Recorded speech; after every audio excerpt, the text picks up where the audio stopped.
After months of rumbling, Mount Agung in Bali looks to be on the verge of a major eruption. 40,000 people have been evacuated and a 6-mile exclusion zone declared. It means a further 100,000 will be forced from their homes. Here's what you need to know about what's going on below the surface.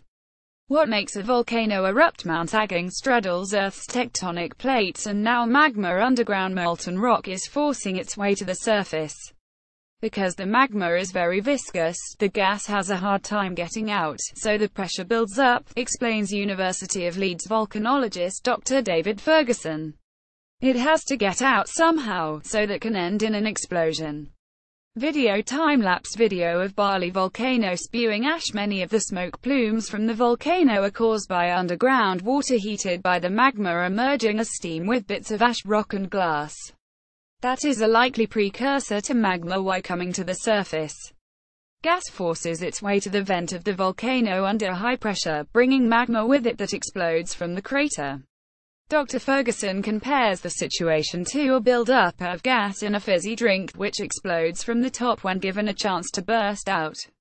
But volcanic bursts are not necessarily violent eruptions. Image. Muddy waters flow down a river near Mount Agung. It's a matter of whether that gas can escape passively, through bubbling out through magma and through cracks in the volcano, or whether it builds up to such a volume of gas that it bursts out explosively and casts a very high column of fragmented ash high into the sky, explains Professor David Rothery, a volcanologist at the Open University. Why do volcanic eruptions ground planes? What happens during an eruption? The eruption could be spectacular and deadly.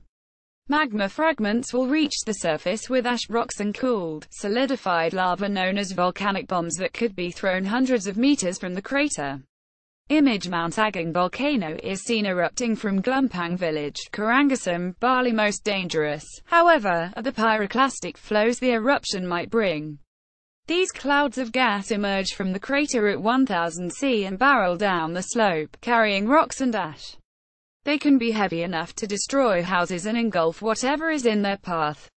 They're really inescapable, says Dr. Ferguson. They look like clouds of ash, but they're actually hot ash, gas and rock. Ash clouds also conduct electricity, so when they come into contact with power lines they can bring down the grid.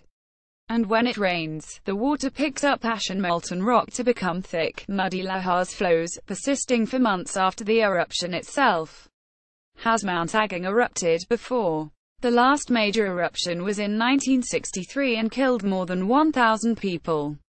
Plumes of ash reached up to 16 miles above sea level, and most deaths were caused by pyroclastic flows.